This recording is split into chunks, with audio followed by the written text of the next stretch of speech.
Derry won 11, Dublin 13 points in Owenbeg. And I have to say, as a Dublin fan, I'm not that surprised that we've lost that game. Like, I'm not that I didn't think that we could win it. I thought that we absolutely could win it. But I just thought, looking at it, it's not even like I thought we played that badly. I don't think we played that badly. I just think Derry are that good now.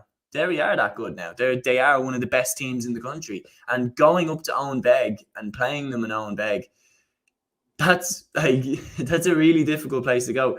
Derry have the best defense statistically across all 4 divisions in the Allianz League, but it's like the way that Derry win. I know this is a completely outlandish reference, but to anyone who watches UFC, it's like Derry are almost like Khabib in terms of a UFC fighter, as in Khabib used to just wrestle people, suffocate them, and basically it would be a horrible fight to watch because he'd just be dominating them from start to finish rather than a quick finish. That's the same with Derry. You look at what they did to Meath, you look at what they did to Kildare, whereas like straight out of the blocks, it was just a complete mismatch. Derry were dominating them, making them play their game. And this game was going to be so interesting to see, could they implement the same things in this game? Dublin were 5 ahead at halftime, so certainly they didn't implement them in the first half. I thought Dublin managed the early Derry blitz very, very well, because Derry are known to hit teams right out of the gate. Dublin did not let that happen. Lee Gannon, Brian Fenton, Ciarán Kilkenny, Cormac Costello, they were all sharp early. Dublin fired in 5 ahead at halftime and led by 6 early in the second half. However, Garrett McKinless being introduced, in my opinion, changed everything. I think McKinless is right up there as one of the best players in the country. I think he's fantastic, especially at centre-half back.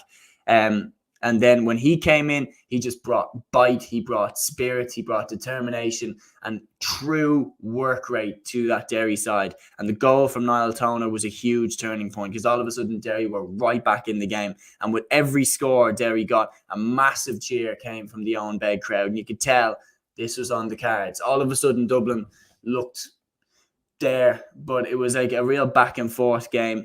Ciarán Kilkenny hit a crucial point to give Dublin some breathing room at one stage, but Derry just kept reeling Dublin in. Scores from Paul Cassidy, Shane McGuigan, they were all oxygen to them. And then when they leveled the game up, they went ahead, and then Dublin equalised, but then Brendan Rodgers steamed forward like a train. He's been fantastic in midfield this season. I think they're going to keep him there for the championship. He stormed up and hit the winner, and Derry make it another victory and continue their 100% record.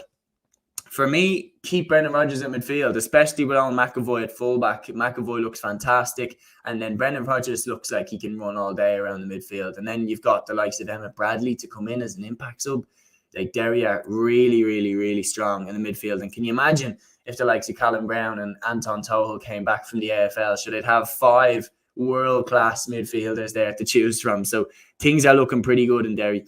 For Dublin, it is what it is. Like, we went away. I thought we played pretty well. I thought we put in a good performance, particularly in the first half. But you can't argue that we threw that game away. We did let Derry pull us back. I thought we had the match experience to manage that game out better, not let Derry build up steam and momentum, but we did. I thought we tried to hang on to the ball pretty well, but Derry just had more in them coming towards the end, and they pushed over the line. I think these two teams will lock horns again in the league final, and if that happens in Croke Park, which I'm pretty sure it will be very interesting to see if Derry can implement the same style in Croke Park, and if they can, go toe to toe with Dublin in Croke Park, because that's what happened to them last year. They were fantastic in Ulster. They blitzed through, they won the Ulster title. But then the second it got to Croke Park and they played Galway, they got blown away. So definitely, I'd be very interested to see, have they, added that to their game where they can play on a massive open pitch like Croke Park against a top team like Dublin if they get to the Division 2 final, which I think we can all agree they definitely will.